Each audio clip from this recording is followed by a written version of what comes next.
la communication présidentielle, mais aussi par El Hadji Malik Gueye et Wandifa Dramé.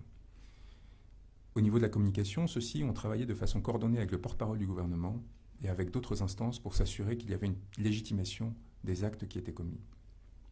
Au niveau de l'organisation de l'impunité, le rôle évidemment d'Ousmane Houma, qui est notamment important comme conseiller juridique du président de la République dans l'organisation de la légitimation du troisième mandat, mais qui est aussi important, a un rôle cardinal dans la désignation des magistrats, pour s'assurer que les procureurs, que les juges n'enquêtent pas, et pour s'assurer que les enquêtes qui sont lancées n'aboutissent pas. Car il y a encore au Sénégal des magistrats et des fonctionnaires courageux qui essayent de faire la vérité, mais ce que l'on a vu et ce qui a été établi, c'est que depuis mars 2021, aucun des événements, je dis bien aucun des événements qui sont constitutifs de crimes n'ont fait l'objet, sinon de poursuites, du moins de procédures étant arrivées à leur terme, plus de 26 mois après les faits, ce qui nous amène aujourd'hui à mettre en œuvre la présente saisine. Nous en arrivons maintenant à l'organisation de l'appareil répressif. Une fois que vous avez les moyens, une fois que vous avez organisé les conditions qui vous permettent de vous assurer que cela pourra se dérouler, il faut que cela arrive. Et nous avons évidemment, à ce titre, nos deux principaux suspects, les personnes les plus importantes dans la commission de ces crimes et encourant la plus lourde responsabilité. M. Antoine Félix Diome, ministre de l'Intérieur, et M. Moussa Fall. M. Antoine Félix Diome a joué un rôle important, d'abord comme magistrat, particulièrement bien utilisé par ce régime, afin de lui dégager la voie dans le cadre d'un certain nombre d'affaires sensibles, notamment l'affaire de Karim Wade et celle de Khalifa Sall, et ensuite comme ministre de l'Intérieur, nommé peu de temps avant les événements de mars 2021, il a joué donc, je disais, un rôle cardinal pour assurer au régime la possibilité de se perpétuer à tout prix au sein du pouvoir. Monsieur Antoine Félix Diome a tenté en mars 2021, comme entre les mois de mars 2023 à juin 2023, de prétendre que des forces occultes étaient responsables des crimes qui étaient commis au Sénégal. Cela, en soi, est constitutif d'une participation de crime à un crime contre l'humanité, pour la raison simple qu'il s'agit non seulement évidemment d'un mensonge, mais d'une tentative de légitimer et de masquer la commission de ces crimes. À ce seul titre, M. Diome, par ses mensonges répétés et par ses tentatives de faire disparaître des preuves ou de nier l'existence de crimes tout au long de ces périodes, est passible de poursuite. Mais M. Diome, évidemment, a eu un rôle bien plus important que celui-ci. Il a en fait été au cœur de la chaîne de commandement afin de s'assurer que les forces de police et de sécurité soient dirigées de façon à commettre ces crimes ou à les laisser commettre par des nervis. Il a en conséquence, notamment par le truchement de son pouvoir de nomination, cherché à obtenir la possibilité que des personnalités particulièrement violentes ou particulièrement prônes à autoriser, voire à commettre directement des violences, aient un rôle et une responsabilité au sein de la chaîne hiérarchique. Nous pensons évidemment à Seydou Bokar Yag, mais nous pensons aussi au directeur général de la police, qui était auparavant directeur général adjoint, qui était directeur général adjoint de la police nationale au moment des événements de mars 2021, et qui pourtant, malgré l'échec patent de cet épisode, a été promu le 21 avril 2021. Pourquoi l'a-t-il été ? Était-ce parce que Ousmane Sy refusait de continuer son prédécesseur sur la voie qui était proposée par le régime? Cela, ce sera aux enquêteurs de le déterminer. Il y a évidemment Amadou Amadi Lam, directeur du groupement mobile d'intervention lors des événements de mars 2021. M. Ndiaga Diop, son successeur. Masserine Faye, commandant de la GMI de Dakar. M. Ousmane Fall, commandant de la brigade d'intervention polyvalente. Et surtout, Bara Sangaré, commandant de la sûreté urbaine à Dakar, suspecté d'avoir commis de nombreuses tortures, d'en avoir ordonné aussi, et d'avoir de façon systématique procédé à des arrestations arbitraires pour intimider des opposants politiques et des manifestants. Ces individus, accompagnés notamment de Moudunga Kendiagne, qui a été directeur de la sécurité publique lors des événements de mars et avril 2021, et qui ensuite a été promu directeur adjoint de la police nationale, Ibrahima Diop, commissaire de police divisionnaire, directeur de la sécurité publique entre avril 2021 et aujourd'hui, que vous avez tous découvert lors d'une conférence de presse indécente il y a quelques semaines, ou tentant de répondre aux informations que nous avions diffusées qui nous permettaient d'établir que celui-ci cherchait à se désolidariser du régime, a été poussé par Antoine Félix Diome dans cette conférence de presse ridicule, dans laquelle le régime a tenté d'attribuer l'organisation de crimes à des manifestants, alors que l'on a découvert que les nervis qui étaient montrés travaillaient directement avec les forces de l'ordre.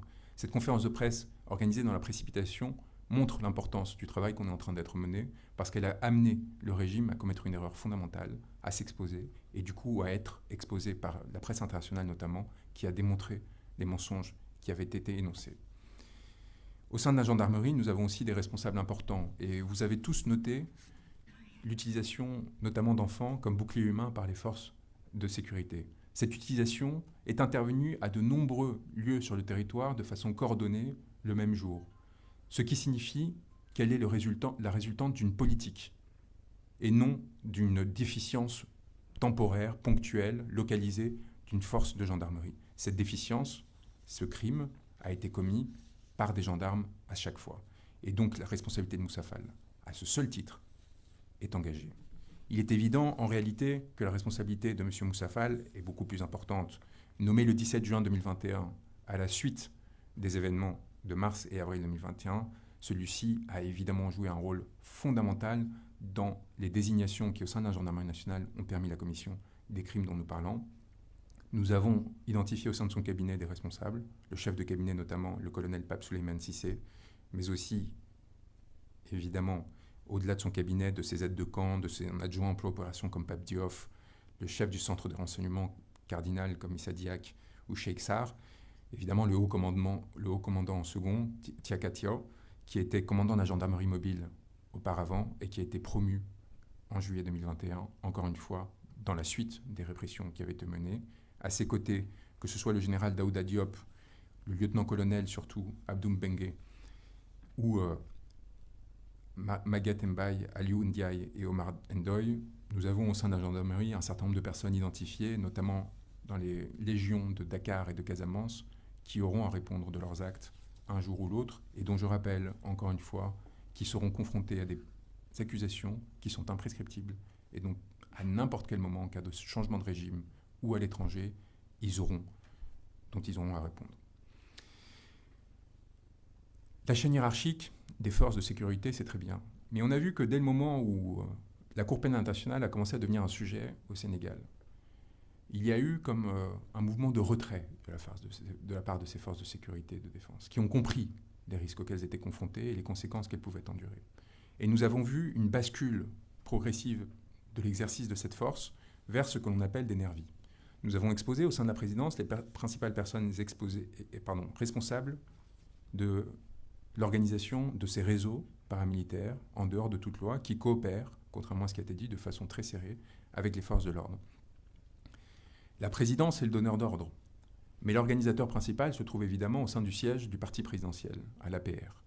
C'est là que se retrouvent les pick-up qui ont été achetés de différentes façons, afin de distribuer les nervis à Dakar, et qui, à partir de ce centre de commandement, va distribuer les instructions en région pour s'assurer que des exactions soient commises afin de terroriser la population et s'assurer que celle-ci ne se rebelle plus. Ces nervis, comme je vous le disais, ont à la fois une structuration qui est liée aux fonds spéciaux, aux fonds du parti et donc aux modes de financement illégaux qui ont cours au sein du parti en place, mais également à travers un certain nombre de féodalités qui expliquent l'ascension de personnalités à la qualité médiocre et qui pourtant ont obtenu des portefeuilles importants, notamment au sein du gouvernement. Parmi ces individus qui jouent un rôle clé au sein du pouvoir, nous trouvons évidemment, sans importance hiérarchique dans mon énonciation, des personnes comme Doudouka, le ministre des Transports, qui dispose de réseaux de nervis qui descendent jusqu'à Ziguinchor.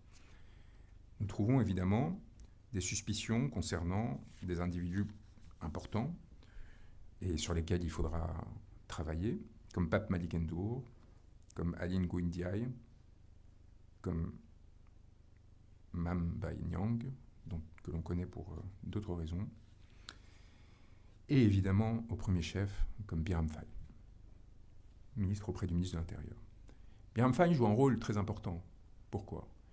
Parce qu'on le sait, les nervis qui jouent un rôle au Sénégal établi depuis une quinzaine d'années, notamment au sein du parti présidentiel de la majorité précédente, avaient au départ un rôle qui consistait simplement à accompagner les politiques, à faire la claque, comme on dit, lors des événements électoraux, à s'assurer de la protection de ceux-ci et quelque part à les valoriser alors qu'ils n'avaient pas accès aux ressources gouvernementales. Progressivement, l'APR a décidé de dévoyer ce rôle et les a constitués en milices. Cette évolution a produit un certain nombre de conséquences importantes. On l'a vu notamment avec un certain nombre de nervis qui, en 2019, ont cherché à réclamer une reconnaissance dans leur action. On a vu le président des Marrons de Feu, donc le groupe de sécurité qui